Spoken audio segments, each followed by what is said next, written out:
Salut à tous, alors que Bitcoin vient de dépasser les 20 000 $, on se devait de faire une nouvelle vidéo. Parlons de son avenir. Nous allons voir en détail les raisons qui ont poussé Bitcoin à franchir le plafond psychologique sur lequel les traders faisaient face ces 3 dernières semaines et quel scénario pourrait se produire dans un avenir moyen et à moyen et long terme.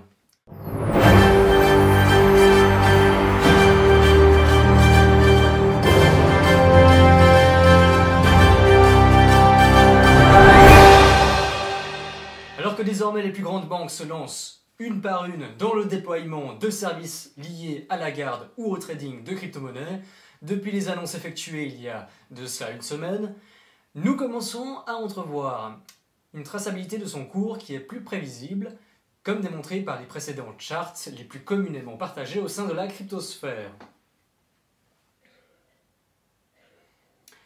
Les implications de PayPal, des fonds spéculatifs de Paul Tudor Jones et Stanley Druckenmiller,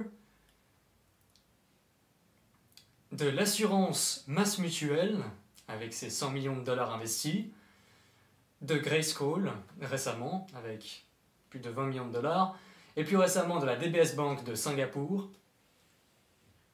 ou encore de la bourse numérique suisse SDX. Chacun de ces acteurs ont contribué de manière indirecte à effectuer le rallye que nous connaissons à l'heure actuelle, d'un bitcoin au-dessus des 20 000 $, qui se situait ce matin aux alentours de 22 249 $ par unité. Alors qu'à la fin septembre, on apprenait que la plus ancienne famille de banquiers au monde et l'une des plus influentes, Edmond de Rothschild, détenait 27 bitcoins via le fonds de gestion GBTC de Grayscale. En octobre, Gazprom Bank lançait une offre institutionnelle de Bitcoin en collaboration avec la société suisse Metaco et le fournisseur de logiciels bancaires Avaloq. La banque espagnole BBVA s'engage aussi dans cette nouvelle course et basera également ses services liés aux cryptos en Suisse avec l'aide de la technologie de conservation proposée par Metaco. Certaines rumeurs engageraient même un déploiement officiel des services pour janvier 2021. En date du 10 décembre, la DBS Bank de Singapour annonçait le déploiement officiel de sa plateforme de négociation et de conservation crypto, détenue à 10% par la bourse nationale SGX, pour la semaine du 14 décembre, donc cette semaine.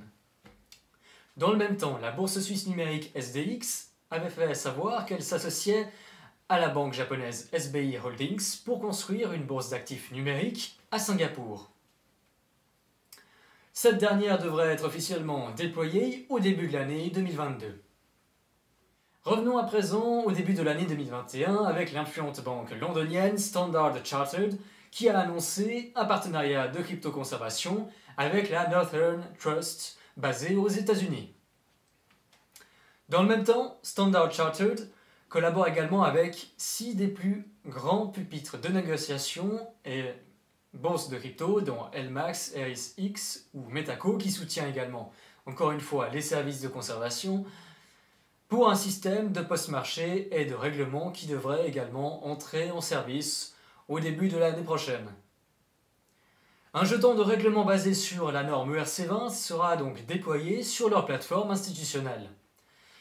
Il se pourrait bien que celui-ci devienne l'équivalent d'un Tether pour l'industrie bancaire, fonctionnant comme un jeton de garantie. Mais dans ce cas-là, pourquoi ont-ils souhaité utiliser un modèle de token de type ERC20 et non directement lancer leur système sur les plateformes telles que Hyperledger ou Corda, qui sont bien plus performantes que celles d'Ethereum actuellement, telles qu'on les connaît? Leur intention semble donc d'être de se rapprocher de la cryptosphère, qui est encore trop peu ouverte à l'égard des nouveaux acteurs institutionnels actuellement. Donc, ce projet est à prendre au sérieux selon des sources internes qui ont indiqué que toutes les vérifications ont été effectuées pour un déploiement prochain. Sa conformité est tout aussi sérieuse et des partenaires importants y sont aussi engagés. Attention que vous ayez bien cela en tête, la stratégie des banques actuellement n'est clairement pas de stocker en soi des crypto-monnaies pour leurs clients, mais bien de tirer parti des prouesses technologiques de ces actifs en les proposant sous forme de services afin de pérenniser leurs activités naturellement. Maintenant, comment la réglementation américaine a-t-elle évolué au cours de l'année 2020? L'OCC a fait pression en début d'année sur les banques pour qu'elles adoptent un environnement qui est plus favorable au marché des crypto-monnaies. Et c'est au début du deuxième semestre 2020 que l'OCC a partagé une lettre ouverte adressée aux banques nationales réglementées, leur proposant d'offrir donc des services de garde crypto. Au début de ce mois, le contrôleur par intérim Brian Brooks a laissé entendre qu'il apporterait des éclaircissements sur les banques qui se branchent directement sur les chaînes de blocs en tant que réseau de paiement. Une douzaine de banques tout au plus ont répondu donc à l'appel effectué par l'Office Controller Currency comme étant prêtes à s'engager.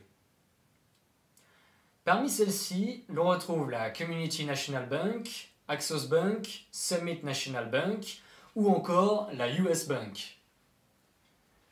Les banques ont longtemps été réticentes à l'idée de rentrer dans le secteur des crypto-monnaies car, par peur de ne pas pouvoir tracer dans leur totalité les transferts de crypto-monnaies de leurs clients qui transitent par les sociétés de crypto spécialisées, telles qu'on les connaît comme les exchanges, celles-ci auraient dû effectuer des vérifications supplémentaires qui auraient pris plus de temps à être réalisées et par conséquent plus d'argent. Dans la finalité, l'objectif est de lutter contre le blanchiment d'argent via ce genre de contrôle. Donc en mai de cette année, il a été révélé que JP Morgan était l'équivalent de la contrepartie bancaire s'engageant dans les activités crypto aux côtés des bourses de crypto Coinbase et Gemini, grâce au fait que ces deux sociétés sont réglementées par plus de régulateurs que la plupart des plateformes d'échange actuellement connues.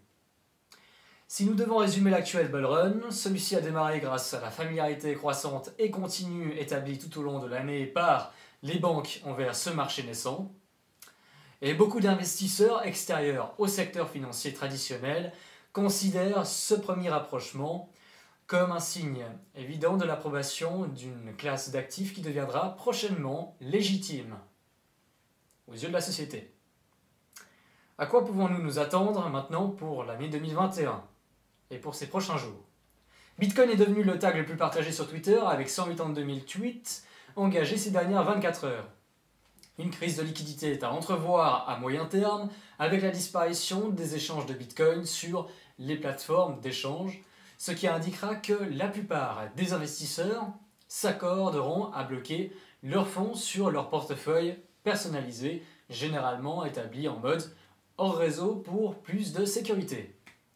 Maintenant, si l'on parle de l'évolution de sa valorisation, il est fort à parier qu'un pullback s'établira légèrement au-dessus des 20 000 $ unitaires ces prochains jours, avant de démarrer la prochaine étape de son bull run qui pourrait atteindre les 26 à 28 000 $ par unité. Le fait que ce pullback s'établisse à 20 000 $ et non en dessous est un signe qui permettra de garantir au marché la consolidation de l'actif dans son ensemble. Prenez toujours en compte que ce ne sont pas des conseils de placement et que vous êtes les seuls maîtres de vos choix de placement et de vos actes. Basez-vous toujours sur plusieurs sources, comme on vous le dira. Plus vous avez de sources, meilleure sera votre vision d'ensemble dans l'espace. Voilà, je vous remercie pour votre attention, on se retrouve au prochain épisode. Ciao!